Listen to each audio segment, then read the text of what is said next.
नमस्कार दोस्तों, मैं हूँ कीर्ति और हम शुरू करने वाले हैं अपना चैप्टर नंबर 4। किस पुस्तक का? दृष्टिकोण पुस्तक का। इसका टॉपिक है प्रतिज्ञा कीजिए। अगर आपने पहले के अध्याय नहीं सुने हैं तो प्लीज़ पहले उन्हें सुनिए और फिर इस चैप्टर पे आइए। तो शुरू करते हैं। मैं जानता हूँ कि एक दृढ़ निश्चय और निरंतर प्रयास का क्या मतलब होता है। कठिन परिश्रम, कई बार गिरना और फिर से उठकर चल देना। इसका मतलब मुझे तब समझ में आया जब मैंने माइक हरनाकी द्वारा लिखी पुस्तक the ultimate secret to getting absolutely everything you want पढ़ी। दृढ़ निश्चय ही अंतिम रहस्य का सार है। लेखक के अनुसार जिंदगी में आपको कोई भी सफलता तभी मिल सकती है जब आपके अंदर एक आग हो कि कुछ भी करना पड़े मुझे अपने लक्ष्य को पाने के लिए। इसके पहले कि आप कुछ भी करना पड़े का कोई गलत अर्थ लगाएं। मैं आपको बताना चाहूँगा कि इसका यह मतलब बिल्कुल भी नहीं है कि आप कोई असंवैधानिक कार्य करें या किसी व्यक्ति को कोई नुकसान पहुँचाएं, बल्कि हमारी सोच कुछ इस तरह होनी चाहिए। अगर लक्ष्य को पाने के लिए 5 कदम चलना पड़ेगा तो मैं 50 कदम चलने को तैयार हूँ। अगर लक्ष्य तक पहुँचने के लिए 55 कदम चलने पड़ेंगे तो मैं 550 कदम चलूँगा। अगर लक्ष्य तक पहुँचने के लिए 155 कदम चलने पड़ेंगे तो मैं 1550 कदम चलने के लिए तैयार हूँ। हो सकता है कि शुरुआत में आपको यह ना पता हो कि कितने कदम चलने पड़ेंगे, लेकिन इससे कोई फ़र्क नहीं पड़ता। सफलता पाने के लिए बस एक दृढ़ निश्चय की ज़रूरत है कि कुछ भी करना पड़े मैं तैयार हूँ। इसमें निरंतर प्रयास की बात कहाँ तक सही है? तो निरंतर प्रयास भी एक दृढ़ निश्चय से ही आता है। मतलब कि प्रयास शुरू करने से पहले उसे अपने दिमाग में ठानना पड़ेगा। जब आप कोई चीज़ ठान लेंगे तो तब तक आपको चैन नहीं पड़ेगा जब तक आप अपना मनचाहा परिणाम प्राप्त नहीं कर लेंगे। दृढ़ निश्चय का जादू। जब आप अपने लक्ष्य को पाने का दृढ़ निश्चय कर लेते हैं और कुछ भी करने के लिए तैयार होते हैं तो उसी तरह के लोग और परिस्थितियाँ आपके लक्ष्य पूर्ति में सहायता के लिए आपकी ओर आकर्षित होना शुरू हो जाते हैं। जैसे कि अगर आप किसी बेस्ट सेलिंग किताब के लेखक बनने का निश्चय करते हैं तो आपको कोई पब्लिशर का एजेंट मिल जाएगा या कोई टेलीविज़न प्रोग्राम आपको एक अच्छी राय दे देगा। ऐसा नहीं है कि ये सारी चीज़ें पहले से प्रकृति में मौजूद नहीं थीं, बल्कि सच्चाई तो यह है कि आपके दिमाग ने उन्हें पाने के लिए पहले कभी उस पर केंद्रित नहीं किया। जब आप किसी चीज़ का निर्णय ले लेते हैं तो आपका दिमाग उसकी तस्वीर बना लेता है। फिर आपका दिमाग एक चुंबक की तरह काम करने लगता है और उन सभी चीज़ों को अपनी ओर आकर्षित करने लगता है जो आपकी मानसिक तस्वीर को वास्तविकता में परिवर्तित करने में आपकी मदद करती है। यहाँ यह जानना बहुत ज़रूरी है कि यह सब रातों रात ही नहीं हो जाता, बल्कि आपको अवसर मिलने पर तुरंत उसे पकड़ना होगा और उस पर निरंतर काम करना होगा। दृढ़ निश्चय के जादू को W.H. मूरी ने अपने शब्दों में इस प्रकार वर्णन किया है। जब तक आप एक दृढ़ निश्चय नहीं कर लेते, आप असमंजस में रहेंगे और आपके कदम पीछे हट जाएंगे। किसी काम को शुरू करने के लिए एक दृढ़ निश्चय बहुत ही ज़रूरी है, नहीं तो अनगिनत अच्छे विचार खत्म हो जाते हैं। दरवाजे खुल जाएंगे। दृढ़ निश्चय में एक और चमत्कार है। आपको शुरू में ही जानने की ज़रूरत नहीं है कि लक्ष्य कैसे प्राप्त होगा। अगर आपके पास कोई कार्य योजना हो तो अच्छा रहेगा, लेकिन यह ज़रूरी नहीं है कि आपके पास हर कदम का नक्शा पहले से ही हो। वास्तव में जब आप कुछ भी करना पड़े के लिए तैयार होते हैं तो आपको एकाएक सही मार्ग अपने आप मिल जाता है। आपको ऐसे लोग मिल जाएंगे जिनके बारे में आपने पहले कभी सोचा भी नहीं होगा। सारे दरवाजे आपके लिए खुल जाते हैं। हो सकता है यह आपको किस्मत लगे, लेकिन सच्चाई यही है कि जब आप दृढ़ निश्चय करते हैं तो आपका दिमाग खुद ही आपका मार्गदर्शन करने लगता है। मैं अपना एक उदाहरण देता हूँ कि मेरे लिए दरवाजे कैसे खुले। 1989 में मैं प्रेरणादायी लेख लिखने लगा। मैं सकारात्मक सोच और सफलता के सिद्धांतों के बारे में जान चुका था और मैंने दृढ़ निश्चय किया था कि मैं इन सिद्धांतों को लोगों को ज़रूर बताऊंगा, जिससे उनकी मदद हो सके। लेकिन मुझे कुछ भी नहीं पता था कि कहाँ से शुरू करना है। मुझे नहीं पता था कि अपने लेख अखबारों में भेजने चाहिए, मैगज़ीनों में देने चाहिए या अपनी किताब लिखनी चाहिए। पहली चीज़ जो मैंने की वह यह कि अपना एक लेख एक स्थानीय अखबार को भेज दिया। वह लेख 1990 में छप गया। फिर कुछ महीनों के बाद स्टुअर्ट कॉमेन नाम के एक आदमी का फ़ोन आया, जो फ्रीलांस लेखक के रूप में न्यूज़लेटर बनाने का काम करता था। स्टुअर्ट ने बताया कि उन्होंने मेरा लेख अपने एक दोस्त के घर पर देखा था और वह उससे बहुत अधिक प्रभावित हुए। फिर उन्होंने मुझसे पूछा कि क्या आपने कभी न्यूज़लेटर लिखने के बारे में सोचा है। मैंने तुरंत खुलकर कहा, नहीं, मैंने ऐसा तो पहले कभी नहीं सोचा। फिर हम लोगों ने एक मीटिंग की और स्टुअर्ट ने हमें बताया कि कैसे हम एक साथ मिलकर न्यूज़लेटर पर काम कर सकते हैं, जिससे हज़ारों लोगों की ज़िंदगी में बदलाव आएगा। करीब 1 महीने के बाद दृष्टिकोण का पहला न्यूज़लेटर प्रकाशित हुआ। आज यह काम करते हुए हम लोगों को करीब 20 साल हो चुके हैं और हमने लाखों लोगों को उनकी ज़िंदगी बदलने के बारे में जानकारी दी है। यह सब कैसे हुआ? मैंने दृढ़ निश्चय किया था कि सफलता के इन सिद्धांतों को दूसरे लोगों तक पहुंचाऊंगा। हमारी सोच सकारात्मक थी और फिर एक अजनबी इंसान स्टुअर्ट कॉमेन मेरी ज़िंदगी में आया, जिसको पता था कि मेरा सपना हकीकत में कैसे बदल सकता है। इसी को कहते हैं दृढ़ निश्चय का जादू। सावधान रहें, इसके पहले कि आप बहुत उत्साहित हो जाएं और अपने लक्ष्य की ओर नाचते हुए चलना शुरू कर दें।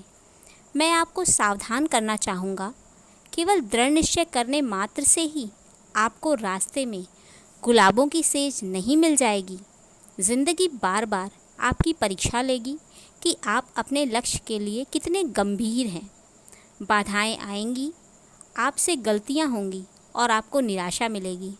कुछ बाधाएं तो ऐसी होंगी कि आप लक्ष्य को छोड़ने तक के बारे में भी सोच सकते हैं।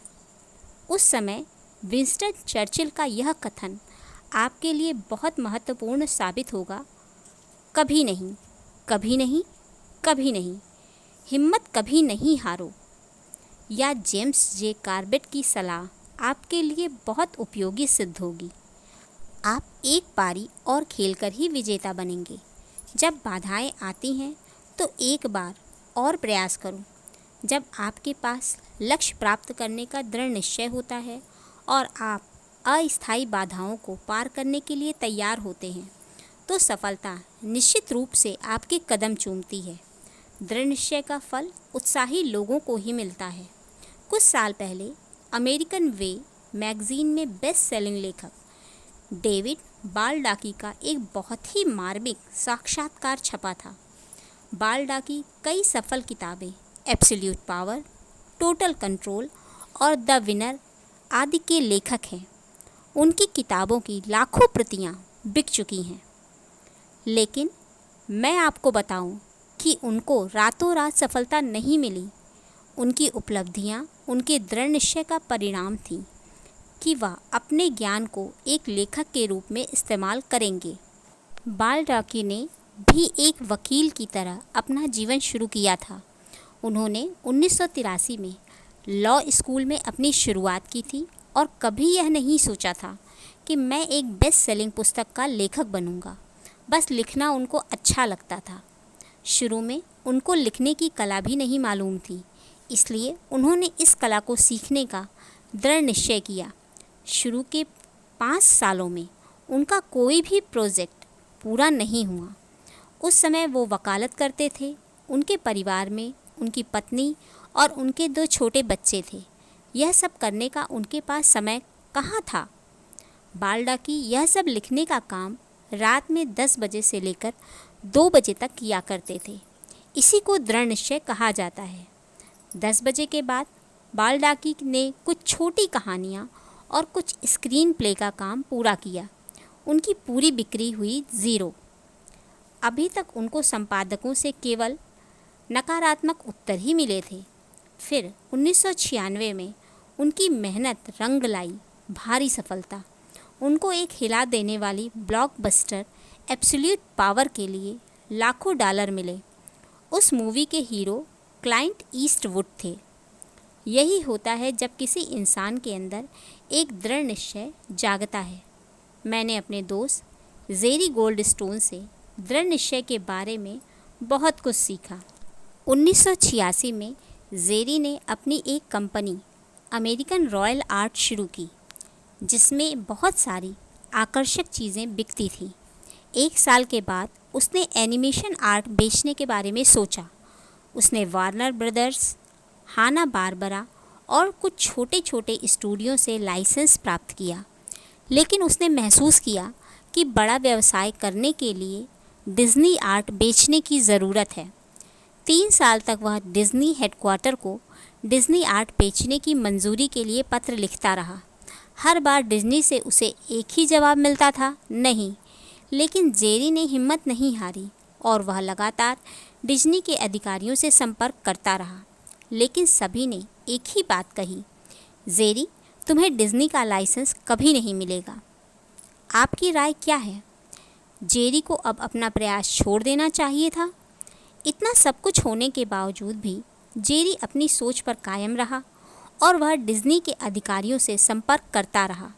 और फिर एक अधिकारी ने जेरी से पीछा छुड़ाने के लिए कहा, हम आपको 2 जगह पर डिज्नी आर्ट की गैलरी लगाने का मौका दे सकते हैं, एक तो मिनेसोटा में तथा दूसरा मैसाचुसेट में। जेरी का बिजनेस न्यूयॉर्क में था और इतना ज़्यादा दूर आर्ट गैलरी खोलने की उसकी कोई इच्छा नहीं थी। अंदाज़ा लगाइए जेरी ने क्या किया होगा। वह अगले ही दिन हवाई जहाज़ से बोस्टन गए और अगला दिन ख़त्म होने तक उन्होंने बोस्टन के न्यूबरी रोड पर एक जगह लेने के लिए पट्टे पर हस्ताक्षर किए और 1 साल के अंदर ही उन्हें न्यूयॉर्क के स्टोर में भी डिज्नी आर्ट लगाने की अनुमति मिल गई।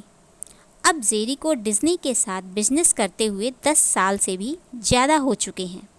उन्होंने लाखों डॉलर के डिज्नी आर्ट बेचे थे और आज पूरे विश्व में डिज्नी एनिमेशन के सबसे बड़े हिस्से की डीलरशिप जेरी के पास है। जेरी ने सोच रखा था कि कुछ भी करना पड़े, लेकिन मुझे डिज्नी का लाइसेंस चाहिए ही चाहिए। अब अगर आप जेरी से पूछिए तो यह 1 मिनट में बता देंगे कि सकारात्मक सोच ही उनकी सफलता का मूल मंत्र है। मैं आपको बेंजामिन राय की एक कहानी बताना चाहता हूँ, जो कैलिफोर्निया के न्यूपोर्ट समुद्र तट पर रहते थे। 1990 में 67 साल की उम्र में उन्होंने लॉ स्कूल से स्नातक किया। वकालत शुरू करने के पहले उन्हें कैलिफोर्निया बार एग्जामिनेशन पास करना था। उन्होंने पहली बार परीक्षा दी और वो फेल हो गए। दोबारा परीक्षा दी, फिर फेल हो गए।